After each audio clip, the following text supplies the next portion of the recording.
Assalamualaikum warahmatullahi wabarakatuh. Bertemu lagi dengan saya. Kali ini kita akan belajar mengenai menghindari akhlak tercela melalui kisah salabah.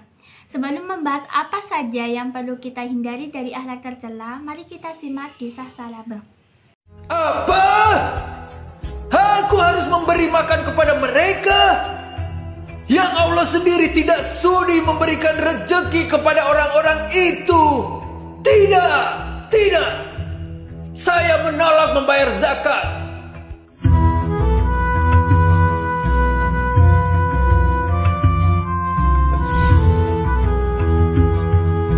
Ada seorang sahabat Rasulullah bernama Salabah. Salabah adalah orang yang sangat miskin.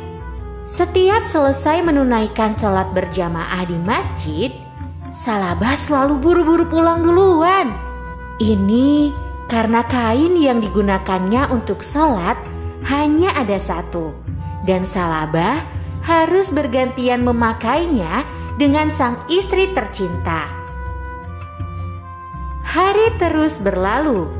Akhirnya Salabah menghadap Rasulullah. Ya Rasul, berikan kepadaku jalan untuk menjadi kaya.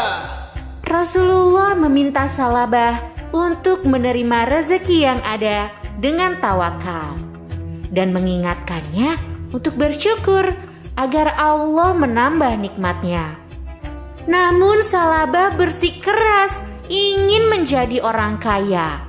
Maka kemudian Rasulullah memberi sepasang domba kepada Salabah untuk dijadikan modal usaha.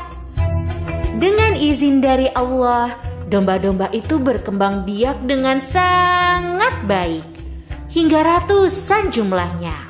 Salabah pun memiliki kebun kurma yang luas dan subur.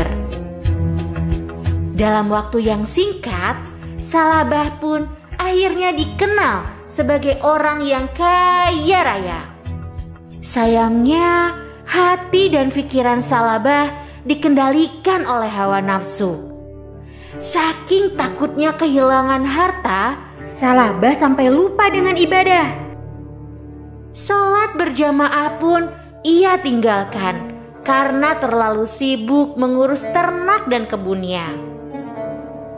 Hingga suatu hari, datanglah wahyu tentang zakat turun kepada Rasulullah. Rasulullah pun meminta Ali bin Abi Thalib untuk menagih zakat kepada Salabah. Rasulullah bilang bahwa jumlah harta yang dimiliki Salabah membuatnya wajib membayar zakat. Ali pun bergegas mendatangi Salabah untuk menagih zakat. Salabah, Rasulullah mengatakan bahwa engkau harus membayar sebagian dari kekayaanmu untuk fakir miskin, ujar Ali. Namun Salabah menjawab dengan ketus. Buat apa zakat bagi fakir miskin? Maaf Ali, orang-orang miskin itu adalah pemalas.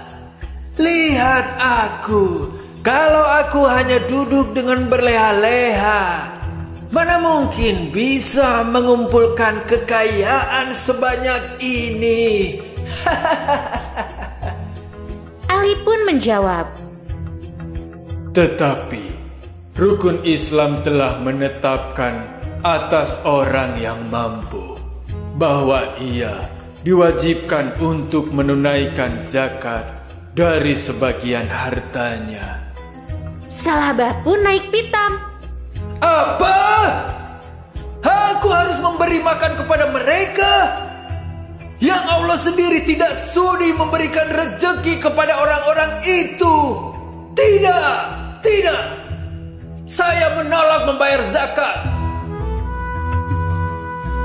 Rasulullah khawatir memikirkan jika kelak Salabah dilaknat oleh Allah karena tidak mau membayar zakat. Bahkan saking khawatirnya, Rasulullah meminta Ali untuk menagih zakat kepada Salabah hingga 3 kali. Tapi Salabah masih juga menolak untuk berzakat. Rasulullah pun berkata bahwa harta Salabah kelak tidak akan bisa menyelamatkan dirinya. Apa yang diucapkan Rasulullah pun terjadi. Mendadak ternak Salabah diserang wabah. Bahkan banyak dari ternaknya yang mati. Tak hanya itu, kebun kurmanya pun menjadi kering karena diserang hama. Salabah akhirnya datang menghadap Nabi dan hendak membayar zakat. Namun, Nabi menolaknya. Salabah pun akhirnya mendatangi Abu Bakar dengan niat yang sama. Abu Bakar, aku ingin melaksanakan kewajibanku. Tolong terimalah zakatku, ucap Salabah.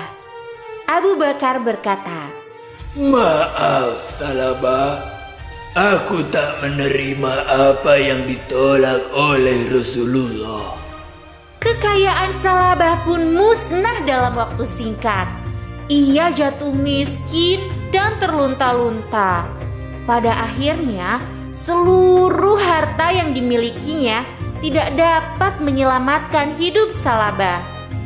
Salabah tidak mau berzakat karena begitu sayang dengan hartanya dan tidak mau merugi. Padahal berzakat tidak akan pernah membuat seseorang menjadi miskin. Apa yang telah diperbuat Salabah setelah menjadi kaya? Apakah Salabah mau membayar zakat? Apakah zakatnya diterima oleh Rasulullah? Hikmah apa yang bisa kita ambil dari kisah Salabah? Bagaimana cara kita menghindari akhlak tercela Salabah? Salabah adalah orang yang melupakan janjinya. Ketika diuji dengan hewan ternak yang banyak, Salabah lupa mengerjakan sholat berjamaah di masjid bersama Rasulullah. Bahkan lupa mengerjakan sholat Jumat karena kesibukannya mengurus hewan ternak. Selain melupakan janjinya, Salabah juga enggan membayar zakat. Salabah termasuk orang yang tidak menaati Allah SWT dan Rasulnya. Dia tidak menyadari bahwa atas kehendak Allah, Salabah menjadi orang yang kaya dan di balik kekayaan itu ada kewajiban untuk membayar zakat. Salabah juga termasuk orang yang tamak, sombong, dan kufur nikmat. Setelah hewan ternaknya banyak, waktunya hanya dipergunakan untuk mengurusi hewannya dan memikirkan bagaimana supaya ternaknya terus bertambah dan bertambah. Kita dalam kehidupan sehari-hari harus menghindari sifat-sifat tercela yang dimiliki oleh Salabah. Di antaranya ialah yang pertama, menjaga mulut, telinga, mata, tangan, dan hati kita agar selalu mengingat kebesaran Allah SWT. Yang kedua, menyadari bahwa Allah tercela akan menyiksa diri kita sendiri. Yang ketiga, menyadari bahwa ingkar janji akan mendatangkan laknat Allah SWT. Yang keempat, mengambil hikmah dari kisah Salabah.